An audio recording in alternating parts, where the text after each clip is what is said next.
Você fala muito sobre Lava Jato. Eu vejo muita gente perguntando sobre Lava Jato. Sim. Faz sentido essa acusação que existe hoje por parte da esquerda, mas também, em alguma medida, por parte de um certo núcleo da direita, de que a Lava Jato foi, no fim das contas, um mal para o país, causou desemprego, etc. Faz sentido isso na sua cabeça? Então, depois de um tempo que foram vendo esse grande desvio que era, até Uhum. demorou um pouco para ser investigado o ex-presidente Lula, né? Não foi de início. Uma coisa foi levando outra, foi levando outra.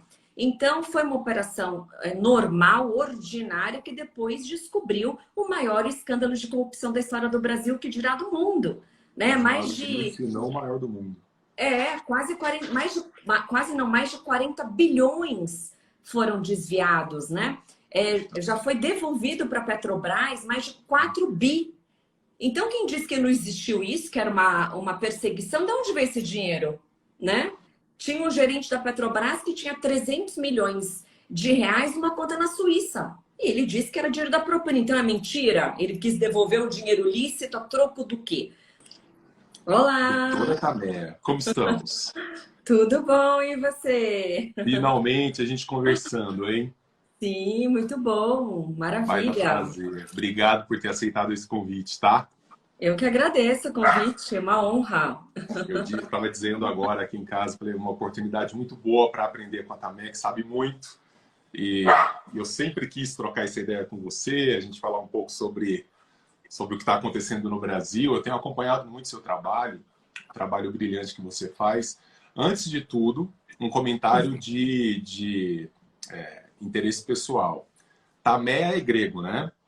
Isso, grego, E, isso e, é, mesmo. e é derivado de qual termo exatamente? Você já foi atrás?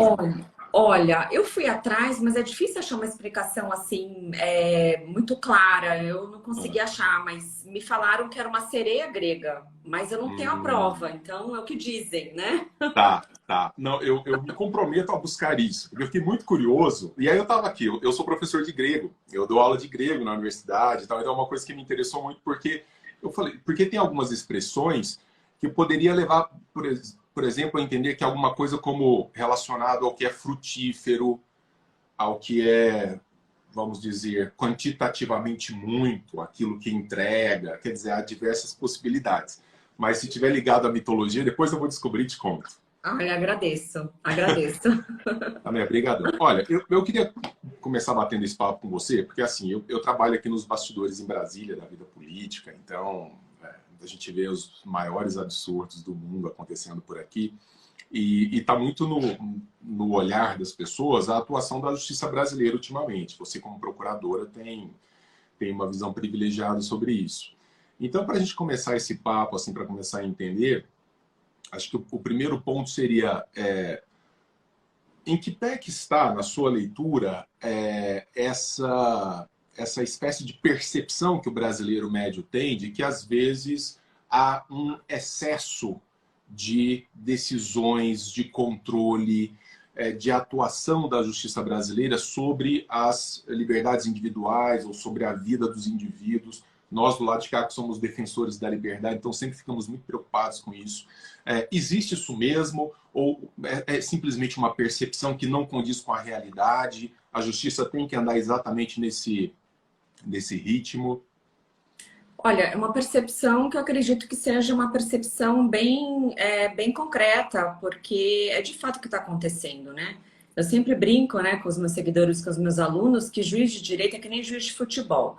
Quando num jogo o juiz de futebol aparece muito, tem muita notoriedade, é que alguma coisa não está indo bem, né? O bom juiz de futebol é aquele que consegue ir comandando o jogo, impedindo faltas, né, impedimentos, aplicando os cartões devidos com justiça e parcimônia e aparece desapercebido. Mesma coisa para um juiz no Poder Judiciário, né? Os juízes, o Poder Judiciário, a justiça como um todo, existe para pacificar conflitos, para solucionar demandas conflitivas entre as pessoas. Então, é para isso que existe a justiça. A justiça, ela não pode causar conflito, ela não pode causar problemas para a sociedade.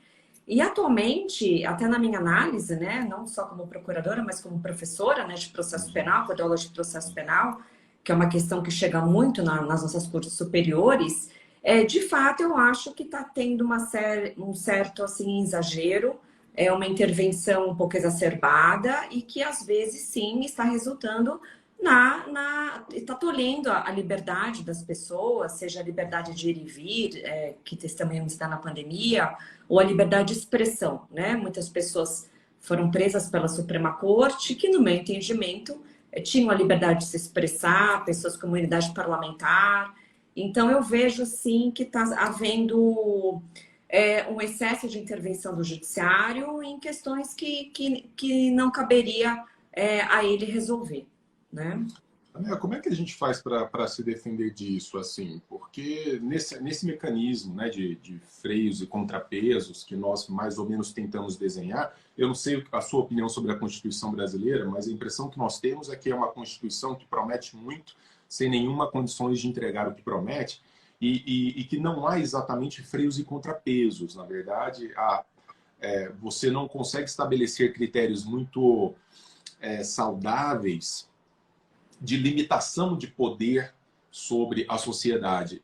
Existe uma possibilidade de a gente se proteger contra isso, né? Independentemente de uma certa histeria de um lado, né, que grita também por qualquer coisa, mas quando a gente fala realmente, né, de avanço sobre essas liberdades, alguma coisa que permita a gente avançar nessa defesa, ou estamos condenados a isso e é um processo histórico?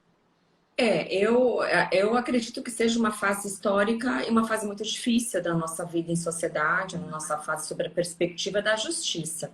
É claro que a sociedade, o que é importante é que a sociedade continue acompanhando o que tem acontecido na vida pública, na vida da justiça, continue discutindo como estamos fazendo aqui, né? Mas, de fato, não há uma medida que a sociedade até poderia adotar, até depois de chegar nesse ponto, mas algumas tentativas já foram feitas e não teve resultado. Mas quando você fala da Constituição, eu concordo plenamente com você. A nossa Constituição ela é extremamente extensa, ela é gigantesca, é uma previsão de direitos sociais que não acabam mais. Eu lembro que na faculdade, olha que eu sou antiga, eu me formei em 96. No primeiro ano de faculdade, eu tinha um professor de introdução ao estudo do direito, um japonês, e ele falava: a nossa Constituição é uma obra de ficção, né? Falava do valor do salário mínimo, que tinha que garantir moradia, alimentação, tal. Então, é uma Constituição que ela vem de um momento histórico, um momento pós-ditadura, onde muitas liberdades foram suprimidas, né? Onde o Estado violava essas liberdades, então o pêndulo foi completamente para o outro lado. Então, uma Constituição completamente garantista, que atribui inúmeros e inimagináveis direitos e fala sobre N assuntos. Então, este é o primeiro problema. O primeiro problema está na Constituição. A Constituição fala sobre tudo. Fala sobre direito trabalhista. O que a Constituição... OAB, escola de ensino médio.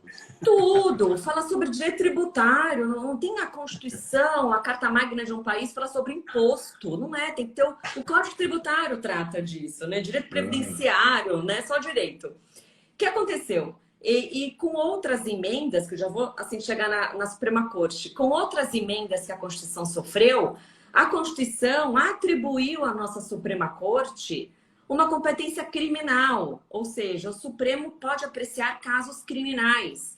E é o único país no mundo, o único país do mundo que tem uma Suprema Corte que cuida de crime. Então, veja, crimes bárbaros, né, como do goleiro Bruno, que mandou matar a moça, chega no Supremo, do Pimenta Neves, que matou a ex-namorada, chega no Supremo. Questões ridículas chegam no Supremo, como o Supremo já decidiu quem ia ser o campeão de campeonato de futebol brasileiro, né? Tem alguma coisa que não chega no Supremo ou tudo pode potencialmente chegar no Supremo? Potencialmente tudo pode chegar no Supremo. Até briga de vizinho, em tese, pode chegar no Supremo. Porque eu acho que já chegou alguma coisa, não chegou de briga de vizinho por causa de posse de papagaio? Tem uns negócios assim, não tem? Eu acho que sim, né? Porque assim, a Constituição trata sobre tudo. Tudo você pode colocar como uma violação de um direito. Então, se o vizinho, se a árvore do vizinho ultrapassa o muro e entra no outro, pode ser considerado uma invasão na propriedade. O direito à propriedade está na Constituição, pode se tornar uma matéria constitucional. Então, começa aí, que tudo vai para o Supremo. Então, isso já deixa a Suprema Corte com muito trabalho, com muita coisa, né? Sim, E a outra sim. questão é do foro privilegiado, né? O foro privilegiado é uma grande causa de injustiça, uma grande causa de impunidade. No Brasil, mais de 55 mil pessoas têm foro privilegiado. Eu tenho foro privilegiado, todos os promotores, juízes, prefeitos. E daí eles não dão conta, né? Então, tudo isso é para dar um panorama geral, né? Da E nossa deixa de situação. ser um colegiado, né, tá vendo? Porque no fim a gente tem 11 indivíduos julgando individualmente e vai a plenário apenas aquilo que... Eu não sei, a impressão que tem... Eu sou um leigo, eu não sou um estudioso da área, não compreendo essa ritualística.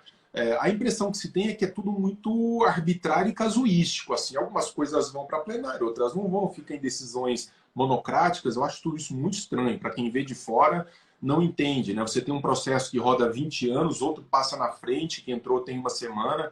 Não sei, é tudo bem estranho para a gente. Sim, sem dúvida, porque a Suprema Corte ela é formada por 11 ministros, então as decisões devem ser tomadas por eles, né, pelo Supremo. Então já começa que são duas turmas, né?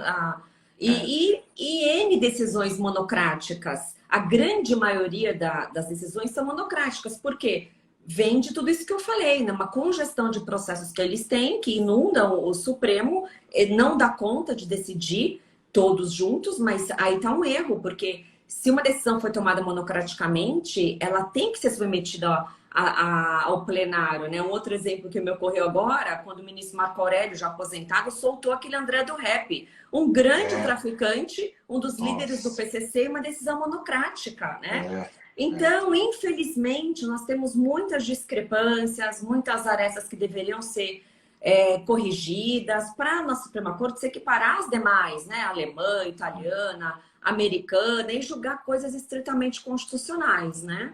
sim, sim. Não, então, quer dizer, se não tem uma possibilidade, né, pelo menos no nosso horizonte de corrigirmos isso, realmente causa uma sensação muito estranha de que o Poder Judiciário, no fim das contas, naquele freios e contrapesos, acaba invadindo certos espaços que não deveriam invadir. É muito assustador ver um juiz da Suprema Corte falando em somos editores da sociedade, né? Especialmente sobre o que nós podemos e não podemos falar. Isso é bastante assustador. Eu sou muito contra também, eu não sou muito sensível a essas teorias da conspiração. Tem muita coisa rodando que eu não tenho muita paciência, assim, mas parece um momento da nossa história muito ruim nesse sentido. Eu tenho acompanhado com muita preocupação essa ideia de que determinados poderes estão controlando mesmo o universo do nosso pensamento, da nossa fala, né? Você citou agora, a gente teve deputado preso por conta de fala. Quer dizer, você pode considerar aquilo grotesco e, naturalmente, vamos considerar grotesco, mas o direito de poder dizer, eu não sei o que você acha disso, mas a impressão que eu tenho é que no seu trabalho, se fosse para você dar voz de prisão com base em dispositivos constitucionais, você não faria outra coisa na vida, né? É uma coisa muito ampla. Quer dizer, joga um universo de regras das nossas vidas que são impossíveis de ser controlados assim dessa maneira pelo Estado. Você fala muito sobre Lava Jato. Eu vejo muita gente perguntando sobre Lava Jato. Sim. Faz sentido essa acusação que existe hoje por parte da esquerda, mas também, em alguma medida, por parte de um certo núcleo da direita, de que a Lava Jato foi, no fim das contas, um mal para o país, causou desemprego, etc. Faz sentido isso na sua cabeça? Não, não faz sentido nenhum, Denis. É sempre bom a gente lembrar como se iniciou a Operação Lava Jato, né? Eu tive uma participação aqui em São Paulo, eu trabalhei por 2 anos na Força Tarefa de São Paulo. Então, como é que começou a Lava Jato? Porque muita gente vem com esse discurso, principalmente a esquerda, né, dos partidos que estavam envolvidos na operação, que foi uma conspiração, que foi os meus colegas, foi o juiz Moro, que se uniram contra para impedir a candidatura do ex-presidente Lula, para depois favorecer o presidente Bolsonaro, e não foi nada disso, né? A gente tem que olhar para os fatos e ver como eles de fato são, né? Sem paixões, sem amores, sem ódios, né? Então vamos olhar os fatos. Como começou a Operação Lava Jato? Começou lá em Curitiba, era uma operação qualquer, uma operação comum de lavagem de dinheiro, onde estava sendo investigado um posto de gasolina que era utilizado para lavagem, daí que veio o nome, né? A delegada da época batizou como Operação Lava Jato. Então, era uma operação como centenas que nós temos, né? Eu não, atualmente estou na área civil, mas trabalhei por quase 20 anos na área criminal, na lavagem de dinheiro. E quando foi se desenvolvendo, se desenrolando, numa das interceptações, identificou-se que uma das pessoas que falavam, que estava se comunicando com os alvos investigados, era o Alberto Youssef. E o Alberto Youssef já era um conhecido do ex-juiz Moro, um grande lavador de dinheiro, um operador, que já havia sido preso na Operação Banestado, que é uma operação antiga de desvios de valores para o exterior, que envolvia outros partidos políticos, né? E começou-se a investigar o Alberto Youssef, tudo isso para ver que não tem sentido essa argumentação de teoria da conspiração. E percebeu-se que ele havia comprado uma Range Rover para um indivíduo, para o Paulo Roberto da Costa. Isso levantou uma suspeita, ele ter pago um veículo muito caro para uma pessoa. Foram investigar e viram que o Paulo Roberto da Costa era um ex-diretor da Petrobras. E começou-se a investigação contra ele, ele sofreu uma prisão preventiva, resolveu colaborar e ele que falou tudo. Aí que se descobriu-se que era um caso gigantesco, aí que o meu colega Deltan viu que não ia dar conta sozinho, chamou os colegas que já tinham trabalhado com ele no Banestado, profissionais, estudiosos, todos com mestrado no exterior, dedicados, muitos garotos jovens. Altíssima qualidade, uma força-tarefa. Altíssima qualidade. Eu nunca vi um trabalho tão profissional nos meus 22 anos de Ministério Público Federal. Todos têm mestrado em Harvard, em Sevilha, e dedicados, eu conheço todos, né? Um deles era ex-estagiário do Deltan, um menino genial, né? Enfim, então, depois de um tempo que foram vendo esse grande desvio que era, até demorou um pouco para ser investigado o ex-presidente Lula, né? Não foi de início, uma coisa foi levando outra. Então, foi uma operação normal, ordinária, que depois descobriu o maior escândalo de corrupção da história do Brasil, que dirá do mundo, né? Mais de... Se não o maior do mundo. Mais de 40 bilhões foram desviados, né? Já foi devolvido para a Petrobras mais de 4 bi. Então, quem disse que não existiu isso, que era uma perseguição, de onde veio esse dinheiro, né? Tinha um gerente da Petrobras que tinha 300 milhões de reais numa conta na Suíça. E ele disse que era dinheiro da propina. Então, é mentira? Ele quis devolver um dinheiro lícito a troco do quê? Né? Então, as pessoas, elas não se deparam com esses fatos, com essa realidade. Então, eu sempre indago quando eu participo de debate com pessoas de partido de esquerda, eu falo, então, de onde que veio esse dinheiro? Né? Como que a Petrobras contabilizou um prejuízo de 6 bilhões? Ela contabilizou, tem prova documental, provado o pagamento da propina.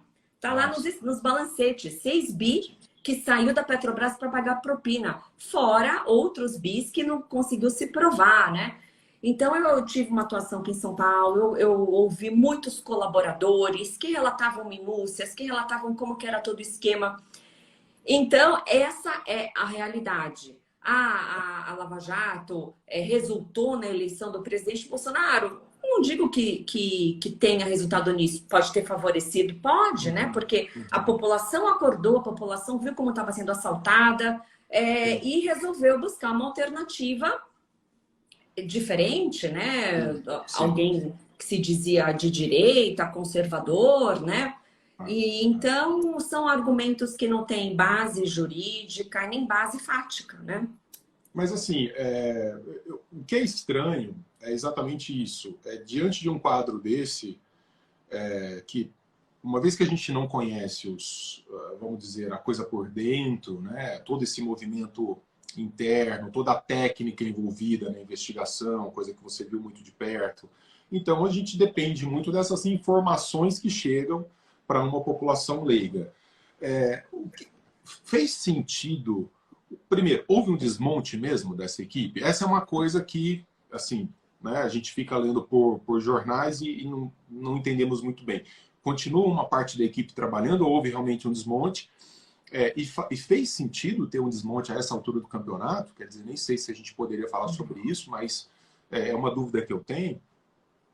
Teve um desmonte, sim, não é a mesma equipe. Agora foi formado um grupo com alguns da operação, mas esse desmonte ele veio de várias fontes que contribuíram, né? Primeiramente, o próprio Poder Legislativo, né? Só para o pessoal que não é da área, né? São três poderes que temos, né? Executivo, Legislativo e Judiciário.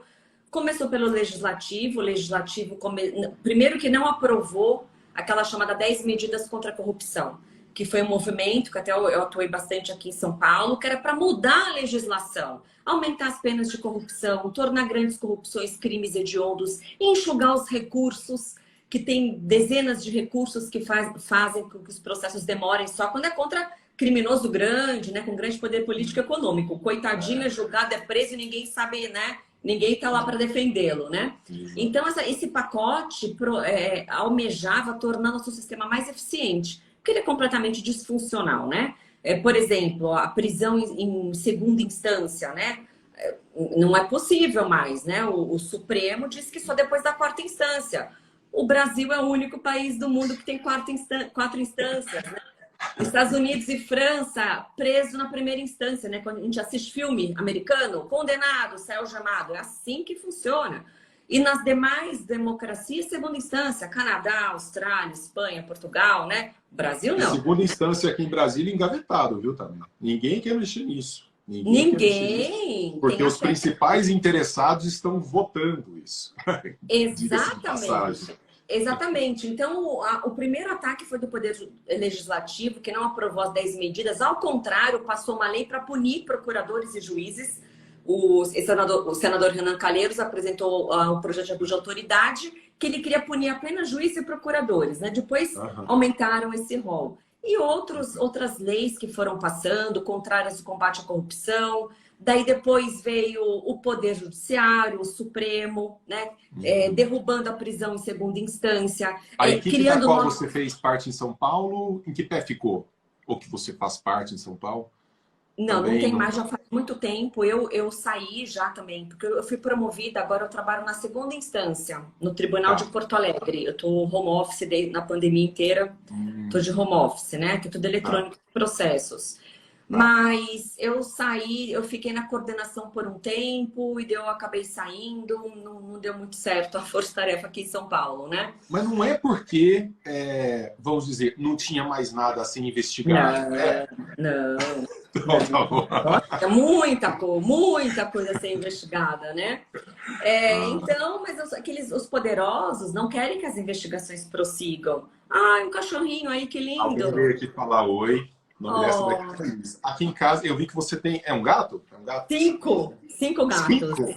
Cinco. E hoje é dia do gato, né? Isso. Aqui nós temos coleção. Nós temos 2 cães e temos 2 gatos. Todo mundo tirado da rua, todo mundo farra danada aqui. Depois eu te mostro na hora que eles aparecerem. E tem uns cachorrinhos bem folgados aqui. Que graça. Eu também tenho 5, todos adotados. Até tinha 2 aqui, eu tirei, porque senão eles sobem, derruba aqui o celular. Aqui, né? Tá, né? Não, é assim. Geralmente, quando eu ligo... Esse aqui é o Dionísio. Ai, que lindo. Que chegou em casa recentemente. É o nosso koala. Ele tem comportamento de cachorro. Ele parece um cachorrinho. Ai, que fofo. E nós temos a Ayn Rand. Não poderia ter outro nome. Não ia chamar, sei lá... Dilma, não ia chamar. Não. É a Ayn Rand. Que depois eu te mostro. Tá aqui, a nossa obesinha mórbida, tá aqui. Que fofa, que linda. Eu também Isso tenho porque até muito pouco tempo eu não gostava de gato, tá? Não tinha. Aí aquela coisa, não, eu não gosto de gato, não vamos ter gato, só cachorro. Agora eu fico aqui. Minha história de vida é pagar língua também. É isso que eu faço de melhor. Então, assim, mas gato é muito bom. E falando de Ayn Rand, eu estou terminando o seu livro Devaneios do Coletivismo. Estou amando, adorando. Legal. Muito. Olha, assim, eu acho que a gente... Eu falo sempre, a Ayn Rand é uma é uma autora que, independentemente de concordâncias, discordâncias pontuais que a pessoa venha a ter, que a gente tem que conhecer. O Brasil é um Sim, país... Eu não sei qual é a sua opinião, a gente nunca teve a oportunidade de conversar, mas o Brasil é um país muito contaminado por estruturas estatizantes, estatizadas, muito sim, Estado. É um Estado que esmaga muito as pessoas e isso é desesperador. Eu estou aqui em Brasília, trabalhando na Câmara Federal, e eu vejo os caras atuando, assim, mesmo como estudioso, eu jamais poderia imaginar exatamente o que tem acontecido, exatamente o que continua acontecendo e o modo como nós somos atacados diariamente. Diariamente. Eu acho engraçado, outro dia, até me perguntaram ali nos stories, um professor de filosofia conhecido aqui no Brasil escreveu sobre o fetichismo da liberdade na Folha de São Paulo. Aí alguém perguntou, Denis, existe fetichismo da liberdade no Brasil? Falei, moçada, se você pega os rankings internacionais, nós somos um dos países menos livres do mundo, sob diversos aspectos. Em 170 países analisados, nós ocupamos a posição 150, 155, 140, nós variamos lá no fim dessa lista. Em termos educacionais, o quanto nós padecemos, em termos, quer dizer, sociais, o quanto nós padecemos, e a resposta que a gente tem para isso é mais Estado, mais Estado. E parece que é exatamente esse excesso de Estado que causa esse tipo de distorção. Então eu acho que a Ayn Rand, nesse sentido, é uma dose, eu chamo isso de dose de anticoletivismo, nesse outro livro aqui, ó. que eu tenho, que você encaminhou para mim, tá aqui na minha estante Pois para eu é. ler. Doses de anticoletivismo, porque é exatamente o que a gente precisa, Sim, né? Tirar um pouco esse universo de regras e de leis excessivos que pesa sobre nós. Agora, quando a gente precisa, é que assusta esse desarme de uma operação e de atuações que trouxeram tanta esperança para o brasileiro médio, para a exatamente. população. Porque, olha, não está voltando tudo também. Eu estou vendo assim, olha, as figuras políticas, os caras que foram presos. Aqui no Brasil é surreal. O cara diz assim, eu roubei e ajudei a roubar. Aí parece que o juiz diz assim, olha, não é bem assim. O senhor vai ser solto porque as coisas não são como o senhor está imaginando, não. Não dá um certo desalento assim? Dá. Eu sempre fui muito otimista e eu nem quero passar uma mensagem de desesperança, né? Porque eu sou otimista e sou esperançosa, mas a gente está numa situação muito difícil, Denis. Eu, Ah, como você, embora eu seja servidora pública, eu sou conservadora, à direita, eu acho que o aham, Estado tem que ser excelente em segurança pública, tá. educação e saúde chega, né? Como você Pô, falou das liberdades, o Brasil está muito atrasado em rankings de liberdade econômica, ele é um dos piores países, e tudo isso tem uma ligação entre a corrupção e a liberdade econômica e economia. Inclusive, eu dou muita aula e palestra sobre isso, né? Os você está com um impactos. curso aberto, não tá? O seu curso é... Então, agora eu estou cheia de curso novo. Eu tenho um curso que se chama Ah, Justiça e Corrupção. Esse curso é para leigos, é para qualquer pessoa, que eu explico o beabá do direito. Então, eu falo quais são os três poderes, o que cada poder faz, qual a tá. função de cada um deles, né? Eu explico o que é PEC, né? Proposta de Emenda à Constituição. Sempre Pegando sai, pela né? mão e levando. E o básico, eu sempre digo que é tudo que o cidadão tem que saber, né? Direito, política, filosofia e economia, todo brasileiro tem que saber um pouquinho, né? Para poder entender os problemas do Brasil e se posicionar e tentar reivindicar É um melhor. curso de quantas horas esse? Esse curso são 11 horas, são 30 Legal, aulas, tá? Ele é legal. inteiramente gravado. Tá. Eu estava numa plataforma, eu saí, agora está no meu site. Até eu vou quem que tiver interesse, só entrar no meu site, Tamea Danelon, né? THAMEA Danelon, e lá tem todos os meus cursos. Então, esse foi o meu primeiro, que eu vou abrir Aham, a terceira turma em breve. Então, são legal. 11 horas gravadas, 30 aulas, faço live semanal. Então, eu falo sobre a Operação Lava Jato, falo sobre combate à corrupção. Eu falo o histórico da corrupção no Brasil, que as pessoas esquecem, né? As pessoas esquecem, Então, né? né? Agora eu estou lançando mais um que chama Dicas para Concurso, que é um mini curso que eu dou dicas eu compartilho a minha trajetória nos concursos, né? Que embora eu seja conservadora liberal, mas eu acho que é importante que nós tenhamos pessoas que vão para o serviço público e que prestam serviço público de qualidade, né? Exato, Não tem que a pessoa tem que botar a gente assim na máquina, as pessoas não entendem. Falar, ah, não, eu sou liberal, eu sou libertário, então eu não vou mexer, eu sou conservador, não quero mexer com o Estado. Mas quem quer mexer com o Estado está lá enfiando o dedo na sua vida. Exatamente. E você não tá fazendo nada. Né? Então nós temos que ter bons policiais militares, civis, federais, bons promotores, assessores, juízes. Então, são funções típicas do Estado, né? E daí depois vai ter um terceiro curso que der para voltado para concurso, que é processo penal na veia, direito na veia, para concursando, né? Legal, então, estou cheia dos cursos. Mas eu te cortei, você estava falando sobre esse momento difícil, né? Assim, parece que esses caras estão voltando. A impressão que dá é que essa galera toda está de volta. Então, por exemplo, na época dos anões do orçamento, que é uma operação dos anos 90, né? Um dos anões, né, um dos envolvidos era o Gedel Vieira Lima, que foi ministro acho da Dilma, depois do Lula, do Temer, que foi preso agora na Operação Lava Jato com 50 milhões num bunker na Bahia, né? O que aconteceu? Ele está solto e foi anulado o processo. Então, eu estava falando, por mais que eu seja otimista e esperançosa, eu acredito sim numa melhora do Brasil, mas a gente está numa fase muito difícil. Como você falou, a Lava Jato trouxe esperança. Quando que a gente ia ver o presidente da maior construtora do mundo preso? Ficou mais de um ano preso. Pessoas ricas, pessoas poderosas que sempre passaram longe da cadeia. Então, deu essa esperança. Tanto que essa esperança motivou a campanha 10 medidas contra a corrupção. A gente conseguiu mais de 2 milhões de assinaturas, né? Sim. Mas agora, tudo começou a se desestruturar. Houve um desmonte da operação. O Supremo começou a inventar regras que não existiam. E agora culminou nessas anulações do ex-presidente Lula, do ex-presidente Temer, Guido Mantega, Cabral.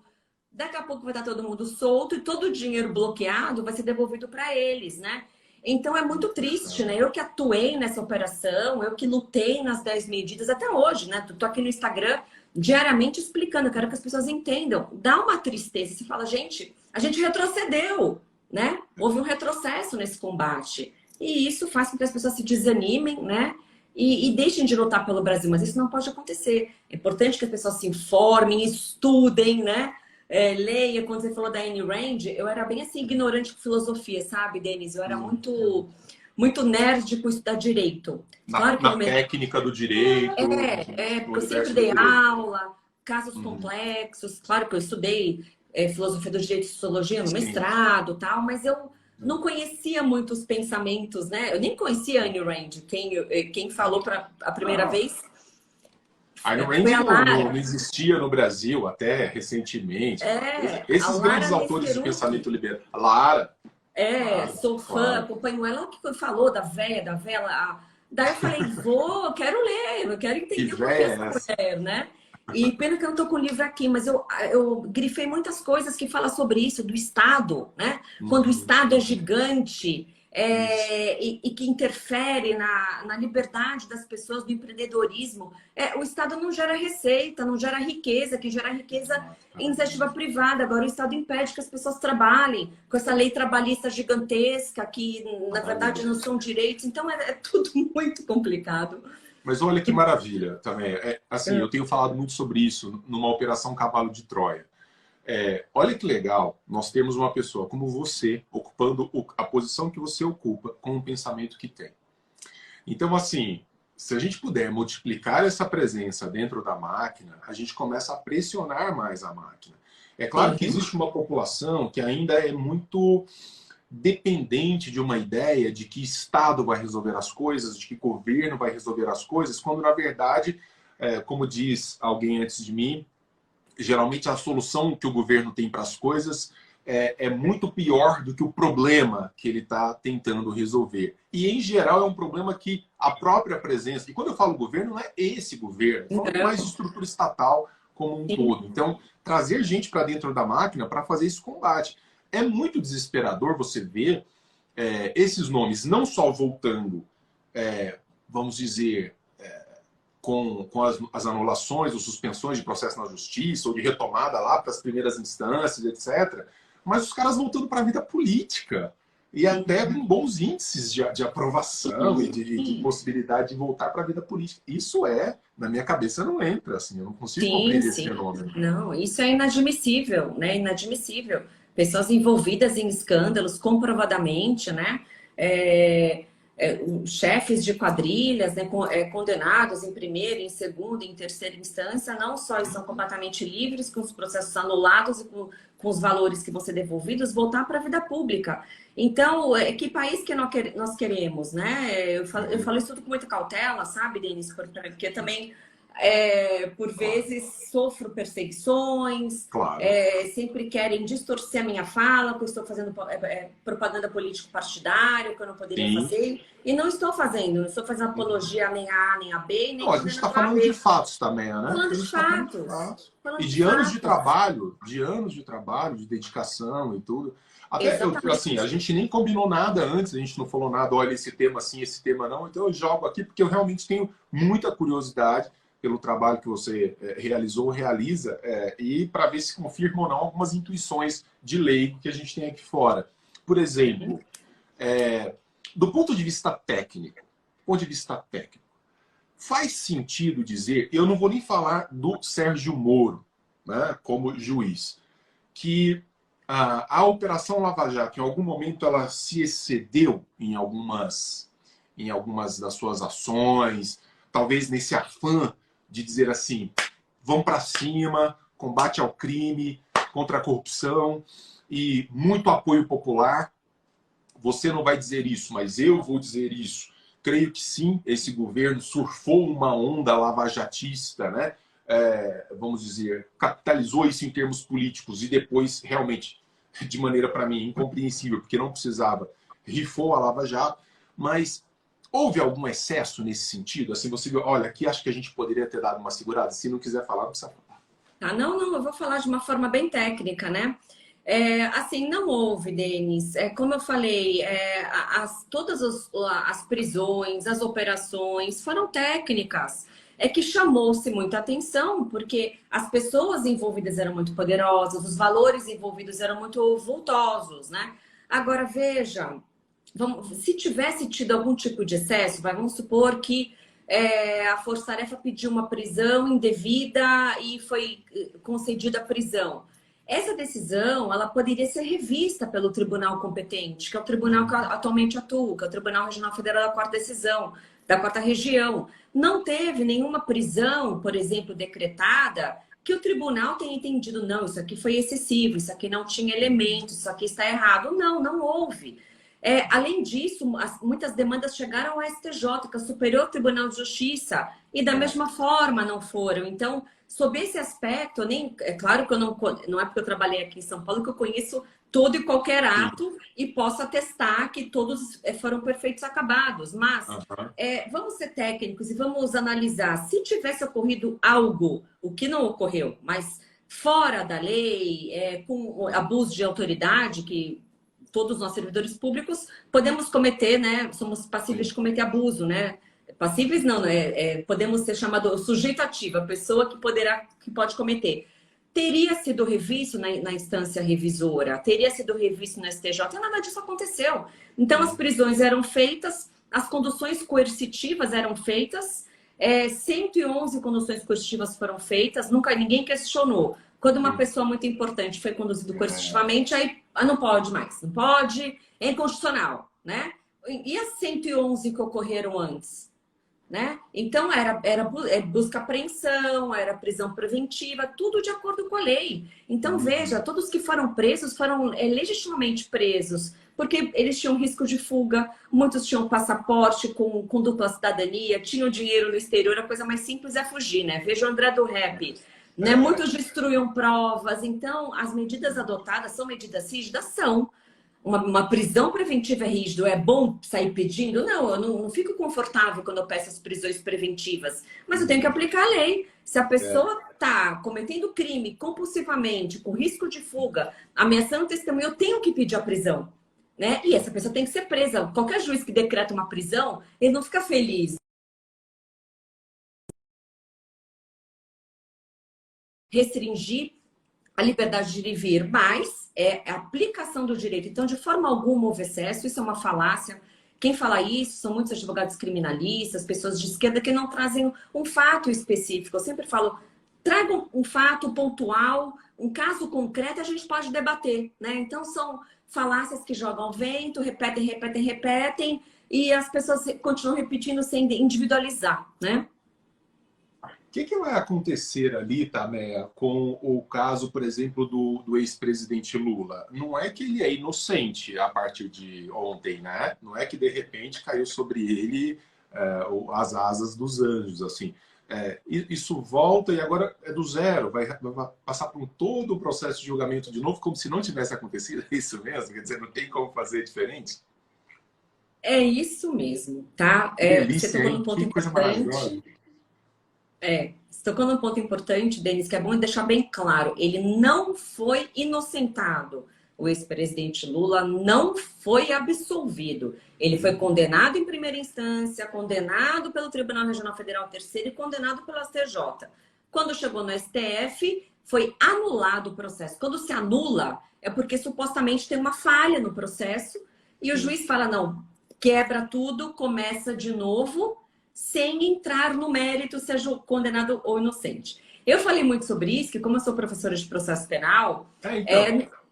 no meu entendimento, não deveria ser anulado. Porque o argumento utilizado, que o Sérgio Moro não era competente, que em direito a gente fala de incompetência territorial, não se anula processos. O máximo que se faz, olha, esse juiz não é competente, vamos mandar para o competente.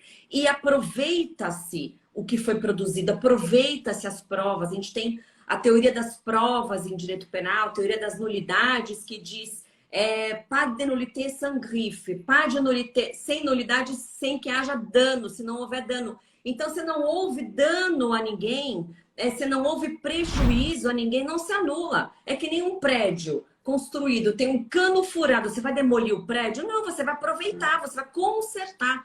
Então, o que eu sempre falei para os meus alunos de faculdade, pós-graduação, quando o juiz não é competente territorial, que é uma incompetência relativa, né, para quem é da área entende, não se anula o processo. Então, eu quando tomei conhecimento daquela decisão, né, talvez, Denis, porque o ministro Dormiu Fachin à não... noite, Tameia? Dormiu à noite com aquela decisão, não? Foi difícil, foi difícil. O ministro Fachin, ele não é penalista, nenhum dos ministros que são penalistas, são da área criminal, talvez não estejam muito familiarizados, né? Mas os manuais de direito processual penal dizem que não se anula, que se tem que aproveitar. Então, veja, olha o que foi jogado no lixo, 4 processos. Quantos policiais federais, escrivãos, oficiais de justiça, 11 procuradores, quantos auditores da Receita Federal, Controladoria Geral da União, 1 juiz de primeira instância, 3 juízes da segunda, 5 da terceira. O exército de operadores do direito trabalharam para jogar no lixo. Isso tem lógica para você? Tem razoabilidade para você? Quanto de dinheiro público envolvido nisso? Quanto dinheiro público, tempo, né? empenho, capacidade técnica, porque a gente está falando de uma equipe que é reconhecidamente muito técnica e muito capacitada.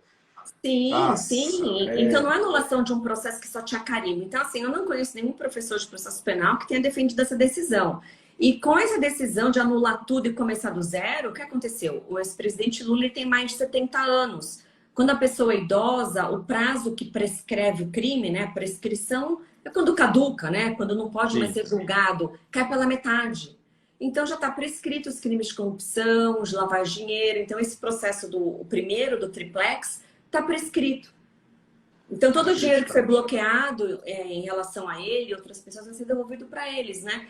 Então, assim, eu tenho todo o respeito à Suprema Corte, tenho todo o respeito aos ministros, mas é uma decisão sem base jurídica e que resulta numa grande impunidade. Então, o Brasil sempre foi um país da impunidade. Com a Lava Jato, ele mudou o patamar. Ele começou a ser reconhecido internacionalmente por ser uma nação que combatia a corrupção e que tinha punição. Agora voltou, tá pior que antes. Eu não sei assim qual que é o seu grau de relação com o Dallagnol, não sei se vocês são amigos ou se vocês têm uma relação profissional, assim, pelo que eu entendo e que eu vejo de fora, de mútua admiração. E eu não vou mais ficar ocupando o seu tempo aqui, porque por mim a gente ficaria conversando umas 3 horas, porque eu aprendo muito, é muito legal ver isso dos bastidores e compreender como é que a coisa funciona. Mas é legal essa ideia de, então, começar a trazer parte desse grupo, que fez um trabalho extraordinário, ao qual a gente deve tanto. Eu lá atrás falava assim, olha, a gente vai ter um Brasil antes da Lava Jato e depois da Lava Jato. Acho que ali era uma coisa assim... era muito entusiasmante ver o país se limpando e tudo. E o nosso grande medo era o que aconteceu com a Operação Mãos Limpas na Itália, né? Eu morei na Itália por alguns anos e vi muito isso lá, esse debate acontecendo, dizer, de repente, desliga-se tudo e a coisa desaparece.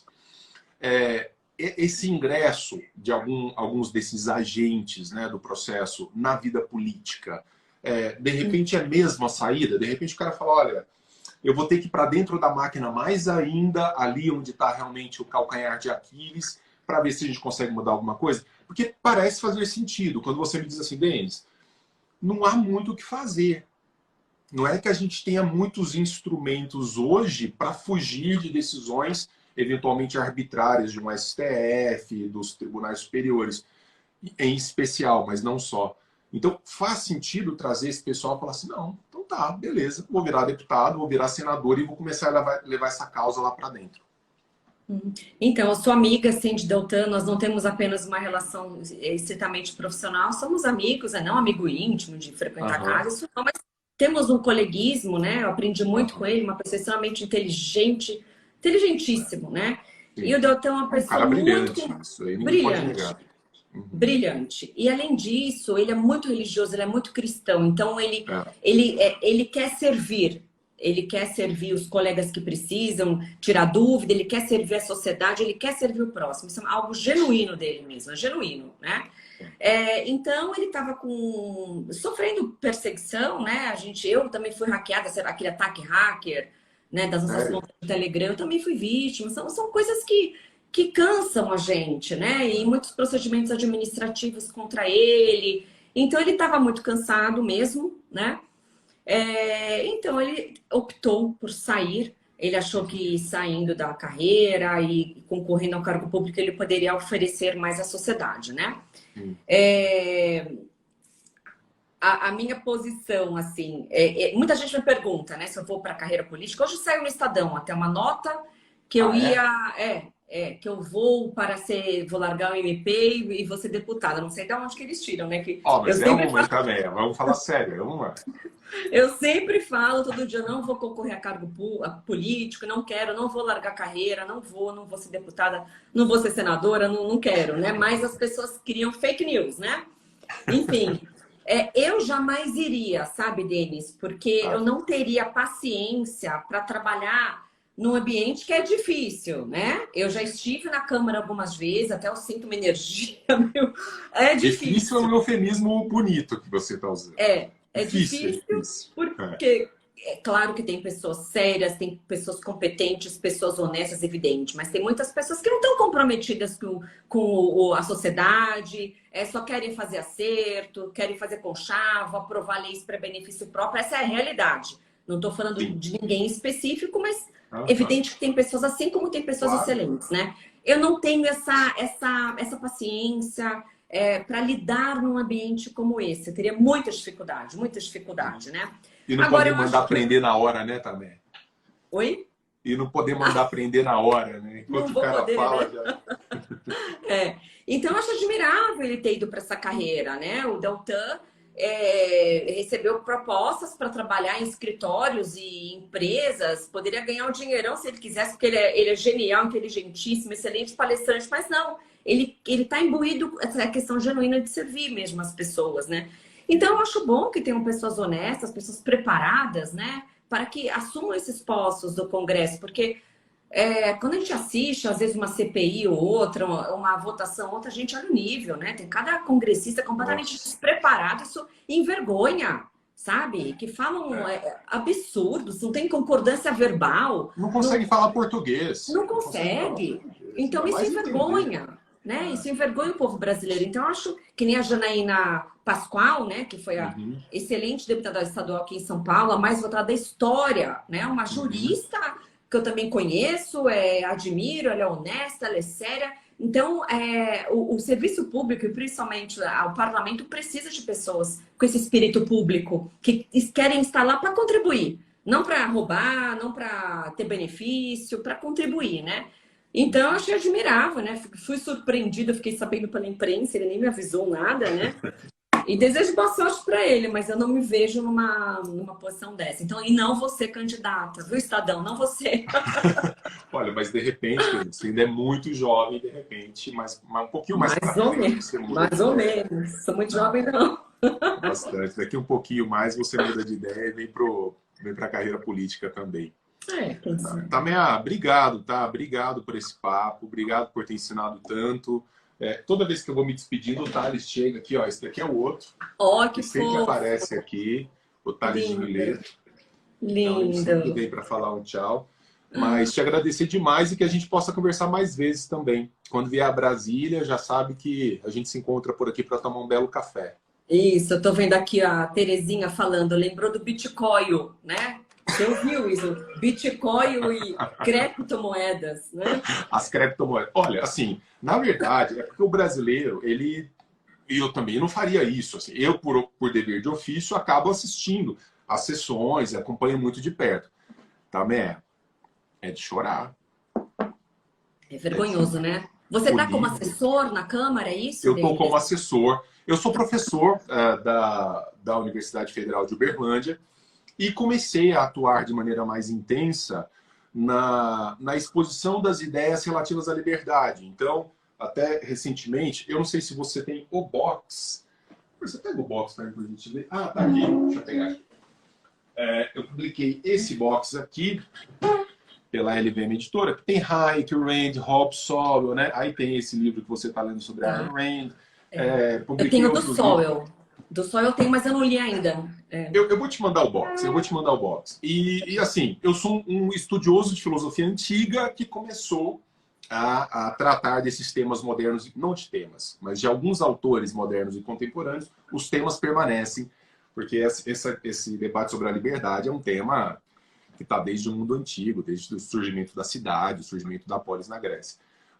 E eu comecei, então, a aparecer um pouco como defensor da liberdade do ponto de vista acadêmico, mais conceitual.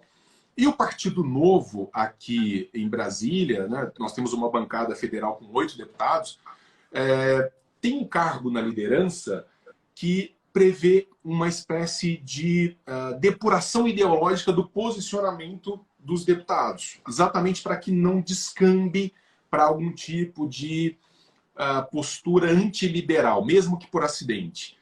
Então eu ocupo um cargo de natureza acadêmica, quer dizer assim, deputados, eu sou o cara chato, sabe? Às vezes o cara faz um cálculo político e ele fala assim, olha, politicamente é melhor que a gente ir para lá, porque isso daí... Eu falo, politicamente pode ser, mas em termos das nossas pautas, não dá para ir para lá, não. Então, faz uma nota mostrando como que um liberal se posiciona ali. E aí a gente tem muito flerte com essas pautas conservadoras, libertárias, então elas meio que se entrelaçam em alguma medida. E eu vim para Brasília para fazer isso. Mas o show de horrores...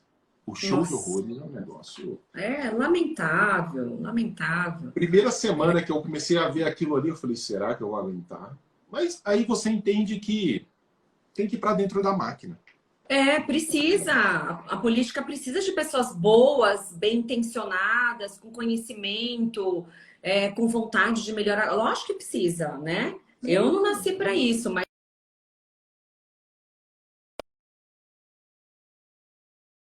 aí você não se interessa e outros se interessam, né? Outros não tão indicados e acabam ocupando esses lugares, né?